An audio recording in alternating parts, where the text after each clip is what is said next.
The arena was older than memory, carved into the flesh of a barren moon and filled with echoes of slaughter. They called it the Death Pit, and in it, the proudest species of the galaxy had proven their dominance for centuries. Champions had risen, champions had fallen, and every drop of blood spilled became part of the legend. Billions tuned in across the stars, eager for carnage, eager for the reminder that strength meant survival. On this day, however, laughter carried louder than bloodlust, because no one believed the sight before them. A human had entered the pit. They jeered when he appeared. He carried no shining plasma weapon, no armor of living metal, no shield drawn from a warship's hull. He brought only a crude blade forged of steel, a coil of rope slung at his side, and the calm poise of someone who knew every eye in the galaxy mocked his very existence. His frame was unimpressive, his muscles small compared to the reptilian giants and insectoid brutes who had fought before. To the crowd, it was a joke made flesh. To him, it was survival. He walked the sand not as a fool, but as a predator who knew his enemy's first mistake was underestimation. The gates groaned open, and his first challenger thundered forward, a four-armed beast bred in laboratories for the sole purpose of killing. Its skin was armored in thick scales, its maw dripping venom. The commentators laughed over the broadcast, their voices carrying the certainty of his imminent death. "The ape's bones will snap before the first strike," they said. "He will beg for mercy before the second." But the human did not beg, nor did he meet the creature with brute force. He moved. He ducked, rolled, sidestepped with speed no one expected, letting the monster's own weight become its enemy. Each strike it hurled into the sand left openings, and each opening he exploited with precision. When the chance came, he blinded it with a fistful of grit, forcing its eyes to burn, forcing it to stumble. The laughter faltered. The crowd leaned forward. With one final maneuver, he drew it into its own momentum, a stumble that turned into a collapse, its skull striking stone. Silence followed the impact. The first fight had ended, and against all expectation, the human stood victorious. He did not roar. He did not celebrate. He simply retrieved his rope, adjusted his grip on the blade, and looked toward the next gate. The crowd buzzed, unsure of what they had seen. Whispers began. Perhaps this mammal was not as fragile as legend claimed. Perhaps there was more hidden within that frame than weakness. The second gate opened, and with it, two reptilian gladiators emerged. They were warriors born, armored from head to toe, wielding plasma blades whose edges glowed with lethal heat. They moved with military precision, circling, striking in perfect tandem. Against them, the human had nothing but instinct and cunning. He did not try to match their power. Instead, he drew them into their own arrogance, dodging by inches, letting each strike push them closer together. When one lunged, he turned its momentum into a stumble that carried it into its partner's swing. Sparks flew as blade met armor. Confusion spread. Their rhythm faltered. In that hesitation, the human acted. He darted toward the arena wall, rope flashing in the air. A simple trip snare pulled taut at the perfect moment. One warrior toppled, and in that instant, the other's strike meant for him sheared its comrade's head clean off. Shock rippled through the audience. The survivor roared in rage, but his movements were wild, his precision lost. The human ended him with a strike to the exposed joint of his armor, cold and efficient. This time, the crowd did not laugh. Some booed, furious that entertainment had turned to humiliation. Others shouted his name, though they did not yet know it. They called him trickster, called him ape demon, called him the one who made giants bleed. The noise grew chaotic, a mix of rage and awe. He had forced them to watch something they had never considered, that intellect could cut deeper than any blade. But the arena was not finished. The third gate shook with the force of what lay behind it, and when it opened, the ground trembled. From the darkness stepped a beast, taller than towers, a creature engineered to be slaughter incarnate. Its hide was thick as warship hulls, its claws sharp as monofilament. The crowd roared with renewed certainty. No trick could save him from this. The human did not charge. He did not even lift his blade. He watched. He studied. And in that stillness, he saw it. The way the beast's movements mirrored the signals from a handler standing high above with a control rod. The creature was not free. It was guided. He moved before the crowd could understand, hurling his blade with perfect precision. The steel pierced the handler's throat. The alien fell, gurgling, and in that instant, the beast froze. Confusion rippled through its enormous body. It turned its head this way and that, as though suddenly aware of its own freedom. The human stood before it, unarmed, silent. The arena held its breath. And then the beast lowered its head, turned, and lumbered away, leaving him alive. He had not won by strength, nor by killing, but by breaking the chain of control. The uproar was deafening. Some screamed for his death, enraged that the spectacle had been denied. Others cheered louder than ever, exhilarated by the audacity of it. For the first time in memory, the death pit was not a certainty of dominance. It was a place of questions, and at its center stood a lone human, breathing hard, bloodied but unbowed. He had fought 3 rounds and survived. Not through muscle, not through terror, but through cunning, patience, and the refusal to fight on his enemy's terms. When the announcer's voice returned, it was edged with disbelief, forced to declare what came next. "The Queen," it said. "The Queen of the arena will rise." The words carried weight that silenced the crowd.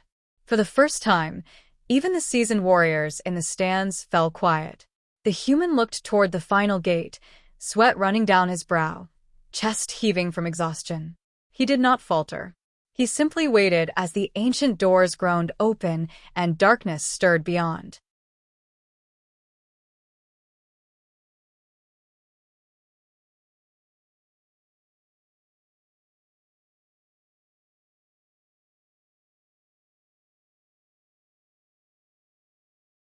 The Queen's name carried weight that even the most battle-hardened species respected. She had stood in the pit for decades, unbeaten, her body scarred with victories and her mind broken by chains. They called her monster, empress, and weapon, though in truth she was a prisoner forced to perform. She towered above the human as the gates rattled apart, her exoskeleton gleaming black beneath the lights, her claws sharper than the strongest alloy. Around her neck, her wrists, her limbs, the slavers had bound control restraints, each linked to the overseers above. Every strike she dealt was not just her own, but the product of pain lashes and command signals. She had no choice but to fight, and the crowd knew it. The human looked up at her, bloodied from battles already survived, breath ragged but steady. Where others saw terror, he saw fatigue in the way she moved, the slightest tremor in her stance. She was not a willing champion. She was a chain giant. When she charged, the arena shook with her weight. Her first strike gouged the sand where he had stood moments before. Her second blow sent a shockwave through the stone floor. The crowd cheered, certain that this was his end, certain that no cleverness could withstand raw force. But he did not meet her power with power. He dodged, rolled, cut at the chains when the chance appeared, slashing sparks from the bindings that bound her. She roared in confusion. The handlers above barked signals, forcing volts of pain through her restraints. She staggered, lashing out uncontrollably, her fury multiplied by agony. The human's blade nicked her arm, but not deep. He was not aiming to kill. He was aiming at the links. Again he cut. Again the sparks flew. The crowd noticed. Their jeers grew uneasy. For the first time in memory, someone was not treating the Queen as an enemy to defeat, but as a prisoner to free. The overseers grew frantic, sending squad after squad of armed enforcers to the rim of the arena, ready to intervene if their prized champion slipped from control. The human pressed harder, diving under another strike, rolling behind her and driving his blade against the collar at her throat. The lock cracked. Electricity sputtered. The Queen's shriek turned from rage into something else, something primal and free. With one last convulsion, she ripped her arms wide, and the remaining chains snapped like twigs. For the first time in decades, she was unbound. The crowd erupted into chaos. Some screamed betrayal. Others roared approval. Billions across the galaxy watched a moment no one had thought possible. The queen of the arena, undefeated in combat, refusing to slay her challenger. She did not turn her weapon on the human. She turned her eyes upward, toward the rulers who had enslaved her, and bellowed with a voice that shook the Colosseum. The human lowered his weapon. He did not strike her exposed chest. He simply stood at her side, blood streaming from wounds earned in the earlier rounds, body trembling with exhaustion, and nodded once. She understood. He had not come to win glory. He had come to break the cycle of chains. The overseers panicked. Orders were shouted, soldiers deployed, drones poured into the arena to put down what they now called a rebellion. The queen met them first. She tore through armored troopers like paper, her claws shattering exocets, her roar scattering even the bravest. The human fought beside her, striking at weak points, precise and efficient. Where she was fury unleashed, he was calculation. Together they created a rhythm no one had imagined, a human and a titan, back to back, breaking everything the arena had stood for. The spectacle transformed before the crowd's eyes. It was no longer a contest of gladiators. It was a declaration of defiance. The human, frail by comparison, was still standing, still fighting, and his ally was the most feared warrior the pit had ever seen. The impossible pairing forced the audience into silence, a silence that carried more weight than cheers ever could. For generations, the arena had been the symbol of control, proof that power belonged only to the strongest species.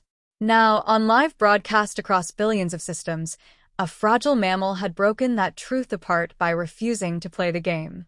The fighting slowed. The bodies of enforcers lay scattered. The human leaned heavily on his blade, his breath coming in ragged bursts, his body near its limit. The queen, towering above him, planted her clawed hand into the ground, looming not as captor or executioner, but as protector. The overseers had lost control. Their soldiers would not enter the arena again. Even they understood what it meant to face both the queen and the human united. A murmur grew among the spectators. Respect. Fear. Wonder. Species who had laughed now fell quiet, realizing they were witnessing history. The human did not shout, did not raise his arms in victory.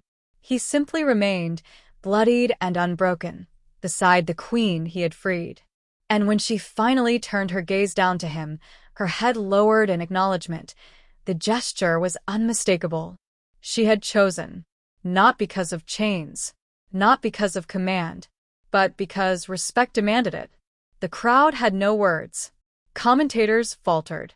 Billions across the galaxy whispered the same thing in disbelief. The human had not just survived. He had done the unthinkable. He had won the queen.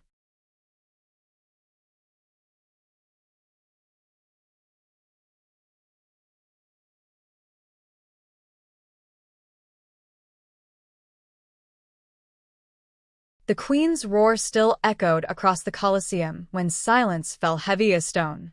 The crowd, once deafening, now watched in stunned disbelief. They had seen their greatest champion freed not by force of arms, but by a fragile being they had mocked as little more than an animal.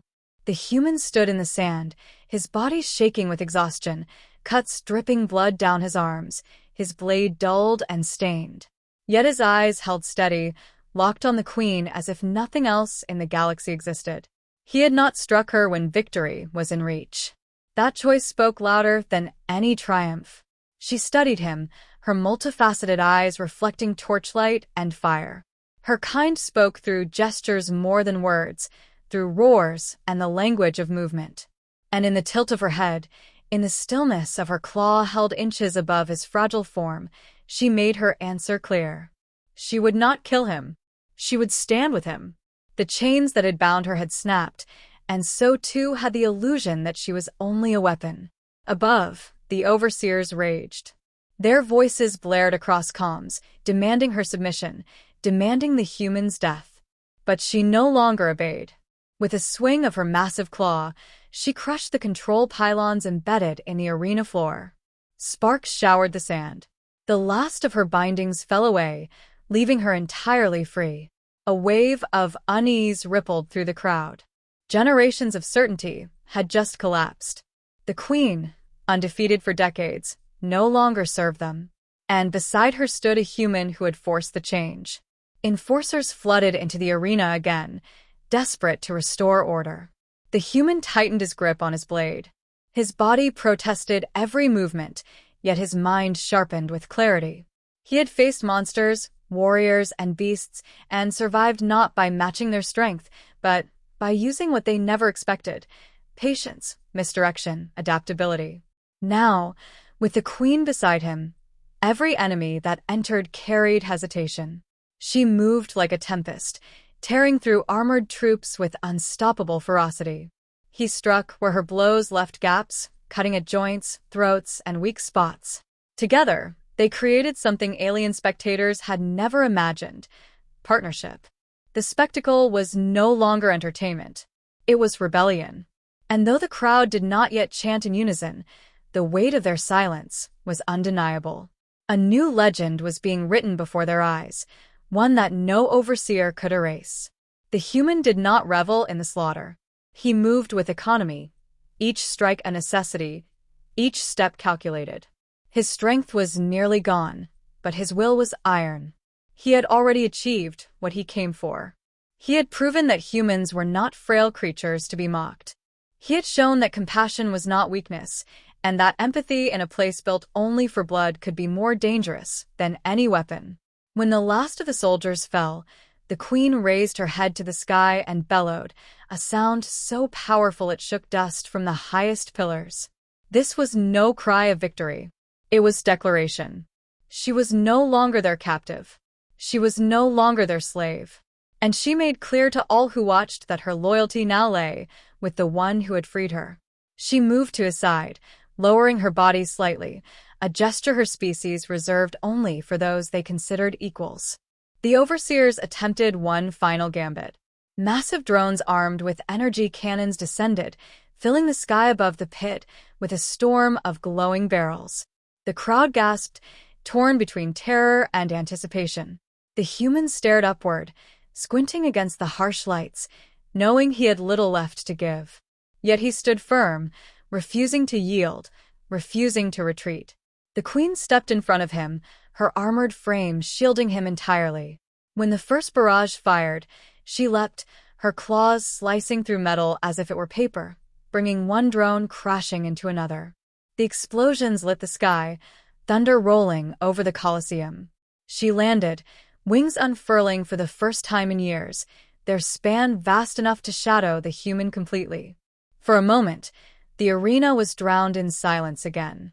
The sight was undeniable, the mightiest champion in history shielding the smallest, weakest species ever mocked on the galactic stage. And the smallest standing with her, unbroken, unafraid. It was more than a fight now. It was a symbol. The commentators struggled for words. They had filled centuries with boastful descriptions of slaughter and dominance, but now their voices cracked as they tried to explain what no one could deny. A human, a creature considered weak and forgettable, had done what no empire, no army, no conqueror had managed. He had won the respect of the queen of the arena, not by chains, not by power, but by giving her a choice. The moment stretched long, every second burned into memory across billions of systems. The crowd began to murmur again. Some called him savior, others trickster, others heretic. But the meaning was the same. He had survived every trial, not by brute strength, but by refusing to accept the rules the arena demanded. Where others killed to prove dominance, he freed to prove worth. As the last smoke drifted into the air and the broken drones fell silent, the queen turned to him once more. She placed one clawed hand over her chest and bowed her head low, the deepest mark of respect her kind could give. The human nodded in return, his expression weary, his body trembling, yet his stance unbroken. The bond was sealed. The death pit had been designed as a place of endings, a theater of death to remind species of their place in the galaxy. But on this day, it became something else entirely. The human had entered alone, mocked and ridiculed, expected to die before the first blow was struck. Instead, he stood alive at the center of history, with the most feared warrior of the age beside him, no longer captive but ally. What came next no one could yet know, but all understood this truth. Nothing in the galaxy would remain the same. The arena reeked of smoke and blood, silence weighing heavier than stone. The overseers had fallen quiet, their commands dying on their lips as the truth settled over them. They no longer controlled the pit. The queen, once their greatest weapon, stood free and unbroken, and beside her, the human, frail, bloodied, and exhausted, remained standing. It was not a spectacle anymore. It was a reckoning. The gates burst open once more, and this time soldiers poured in, not champions, not beasts, but legions of armored elites carrying weapons meant for war zones, not games. The overseers intended to bury what they could not control, to smother the moment before it could grow. The crowd gasped as they saw the flood of troops, for even they understood this was no longer about honor. It was desperation. The human gritted his teeth, tightening his grip on his blade, though his body screamed with pain. He knew he had little left, yet retreat never crossed his mind. He had walked into the pit knowing death was near. He had simply refused to meet it on anyone's terms but his own. The queen lowered herself beside him, wings spread wide, her voice rumbling with a growl that shook the stands. When the soldiers advanced, they did not face a slave and a weakling. They faced two beings who had chosen each other. The clash was unlike anything the pit had seen. The queen tore through armored lines with claws that shredded steel, her wings battering troops into walls. The human darted where her strikes opened gaps, cutting precise and lethal. He was not faster, not stronger, but he was always where he needed to be, always striking where it mattered most. Their enemies fell one by one, discipline breaking under the weight of fear. It was not a battle anymore. It was collapse. The audience, billions watching live across the stars, saw more than combat. They saw a truth made flesh, unity between the frailest and the mightiest, between the mocked and the revered. It was something no empire had ever considered possible, and in that unity, the overseer's greatest weapon crumbled before their eyes. The fighting dragged long, but when the last soldier fell and the sand drank the last of their blood, silence reigned again.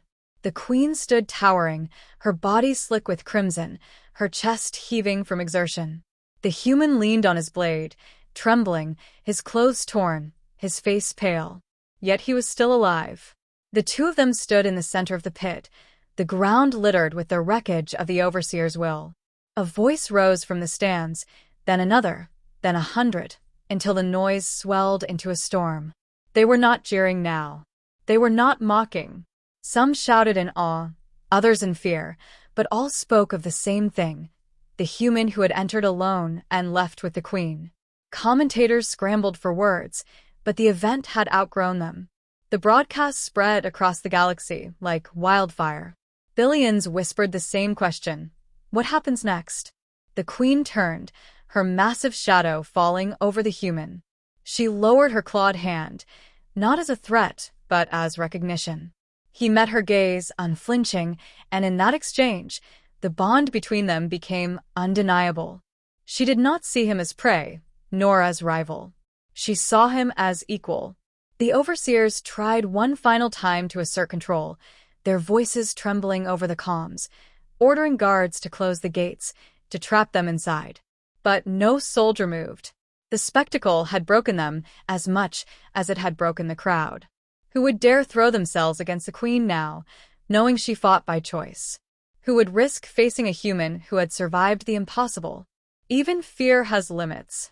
And in that hesitation, the overseer's power evaporated. The queen stepped forward, her massive body blocking the light, her every movement radiating defiance. The human fell into step beside her, blade dragging against the sand, blood marking every step. Slowly, deliberately, they walked together across the arena. Soldiers parted before them. The audience, too stunned to boo or cheer, simply watched.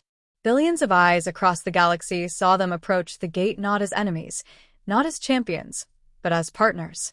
The doors loomed high above, ancient and unyielding, but when the queen struck them with one titanic blow, the metal shattered. Light spilled through the opening, and for the first time in decades, she stepped beyond the boundaries of her prison. The human followed, limping but steady, each step carrying the weight of a legend that would ripple across generations. They did not look back. The death pit, once a symbol of dominance, lay behind them in ruins of silence.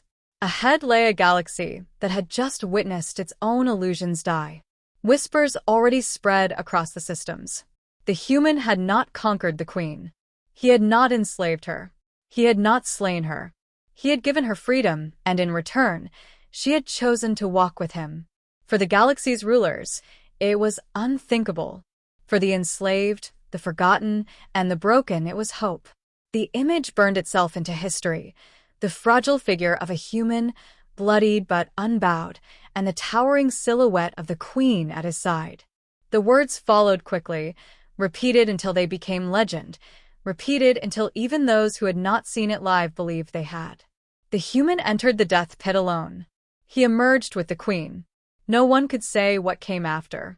Would she lead her people in rebellion? Would he become the spark of a movement that tore empires apart? Would the galaxy bow to this new bond, or burn resisting it? The answers lay ahead, in a future rewritten by an impossible alliance. But one truth was already carved into stone. Humanity was no longer insignificant. Humanity had shown that audacity, cunning, and compassion could break even the oldest chains. And in doing so, a single human had changed the galaxy forever.